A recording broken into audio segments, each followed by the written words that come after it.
ਉਹਨੇ ਹਿਸਾਬ ਸੂਬ ਕੀਤਾ। ਹਿਸਾਬ ਕਰਨ ਤੋਂ ਬਾਅਦ ਉਹਨੇ ਆਖਿਆ ਵੀ ਨਾ ਇਹਨੂੰ ਹਵਾਈ ਚੀਜ਼ ਹੈਗੀ ਹੈ। ਉਹਦੇ ਕੋਲ ਇੱਕ ਵਾਰੀ ਅਸੀਂ ਵਾਪਸ ਹਟੇ ਆਏ। ਵਾਪਸ ਆਏ ਉਹਨੇ ਆਖਿਆ ਵੀ ਨਾ 2 ਦਿਨਾਂ ਤੋਂ ਹੀ ਫਿਰ ਆ ਜਾਵੇ। 2 ਦਿਨਾਂ ਤੇ ਫਿਰ ਗਏ। 2 ਦਿਨਾਂ ਬਾਅਦ ਉਹਨੇ ਹਿਸਾਬ ਸੂਬ ਕਰਤੇ। ਆਂਦਾ ਯਾਰ ਨਾ ਮੇਰੀ ਸਮਝ 'ਚ ਨਹੀਂ ਗੱਲ ਆ ਰਹੀ।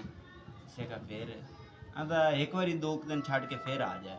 ਮੈਂ ਰਫੀਕ ਨੂੰ ਆਖਿਆ ਹੁਣ ਸਮਝ ਹੀ ਤਾਂ ਆਈ ਨਹੀਂ। ਆਂਦਾ ਯਾਰ ਛੱਡ ਤੂੰ ਇਹਨਾਂ ਸਾਰਿਆਂ ਦਾ ਉਸਤਾਦ ਇੱਕ ਹੈਗਾ ਮੇਰੇ ਤੇ, ਉਹਦੇ ਕੋਲ ਚੱਲਣੇ।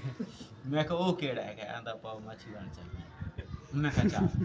ਅਸੀਂ ਫਿਰ ਸੁਬਾਹ ਇੱਥੇ ਤੁਹਾਡੇ ਕੋਲ ਆਏ ਸੀ। ਉਹਨੇ ਬਾਬੇ ਨੇ ਕੀ ਦੱਸਿਆ ਫਿਰ?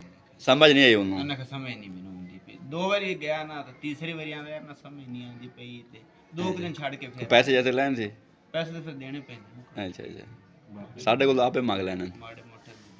ਹਾਂਜੀ, ਜਿਸ ਦਿਨ ਪਹਿਲੇ ਦਿਨ ਬਾਬੇ ਤੋਂ ਲੈ ਗਏ ਨਾ ਇਸਨੂੰ 8000 ਰੁਪਇਆ ਲੈ ਰਿਹਾ। ਓਏ ਉਹ ਕਹਦਾ ਬਈ ਜਿੰਨ ਨਾ ਇਹਨੂੰ ਉਹਨੇ ਕਿਵੇਂ ਕੱਢਿਆ ਵੇ? ਉਹਨੂੰ ਕਹਿੰਦੇ ਕੱਢ ਕੇ ਸਾਨੂੰ ਖਾ। ਕੱਢਿਆ ਕਿਤੇ ਨਹੀਂ ਨਿਕਲੇ। ਫਿਰ ਹਫਤਾ ਪੂਰਾ ਜਣਾ ਦਮ ਹੀ ਕਰਦਾ ਰਹਿ ਗਿਆ ਸਾਰਾ ਕੁਝ। ਇਹਨੇ ਬਿੱਲਾ ਤਾਂ ਨਹੀਂ ਜਿਹੜਾ ਪੁੱਛੜ ਚਾ ਕੇ ਵੀ ਖਾ ਦੇਣਾ।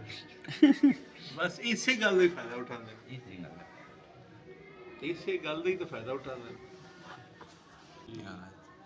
ਦੁਕਾਨਦਾਰੀ ਵਿੱਚ ਤੇ ਇਨਸਾਨੀਅਤ ਦੇ ਵਿੱਚ ਕਿਸੇ ਦਾ ਇਲਾਜ ਜਾਂ ਕਿਸੇ ਦੀ ਹਮਦਰਦੀ ਜਾਂ ਖਿਆਲ ਉਹਦੇ 'ਚ ਬੜਾ ਫਰਕ। ਹਾਂਜੀ। ਉਹ ਫਿਰ ਇਸ ਵਾਸਤੇ ਉਹ ਕਹਿੰਦੇ ਨੇ